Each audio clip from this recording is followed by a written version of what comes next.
চট্টগ্রামের ব্যস্ত শহরের ঠিক পাশে সবুজ পাহাড়ে ঘেরা ঝকঝকে লেকের মাঝে গড়ে উঠেছে এক শান্তির ঠিকানা, নাম তার Faiz lake.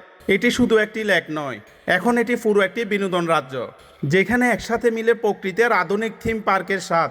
Faiz lake base ক্যাম্পে রয়েছে ওয়াটার রাইডস, সুইমিং এরিয়া, কৃত্রিম ঢেউ, স্পেস জোন, কিডস কর্নার, যেখানে ছোটরাও খেলায় মেতে উঠতে পারে পুরোপুরি নিরাপদভাবে। বড়দের জন্য রয়েছে স্কাই ড্রপ, রোলার কোস্টার এবং জিপ লাইন, যা পাহাড় আর লেকের মাঝ দিয়ে দারুণ এক রোমান্স তৈরি করে। ফয়েজ লেকে প্রবেশ ফি ৩০০ টাকা, সাথে ফ্রিতে থাকবে একটি আইসক্রিম। তবে ভ্রমণ প্রেমীদের অনুরোধ প্রবেশ ফি আর একটু কমানোর, যাতে করে সকল শ্রেণীর মানুষ সেখানে প্রবেশ করে ঘুরে বেড়াতে পারে। শিশুদের নির্দিষ্ট উচ্চতার নিচে কিছু রাইডের প্রবেশ সীমিত। নিরাপত্তার বিষয়টি এখানে সর্বোচ্চ গুরুত্ব দিয়ে দেখা হয়। পরিবার পরিজন নিয়ে হাঁটার জন্য রয়েছে সাজানো সবুজ পথ, বসার জন্য রয়েছে পাহাড়ি ব্যালকনি, আর ছবি তোলার জন্য রয়েছে দারুণ দারুণ সব লোকেশন। চাইলে পরিবার, বন্ধু কিংবা প্রিয়জনের সঙ্গে কাটানো একদিনে মুছে যাবে সব ক্লান্তি। চট্টগ্রাম ফয়েজ লেক, এটি একসাথে আনন্দ, আরাম আর অ্যাডভেঞ্চারের চট্টগ্রামীয় মিলন মেলা।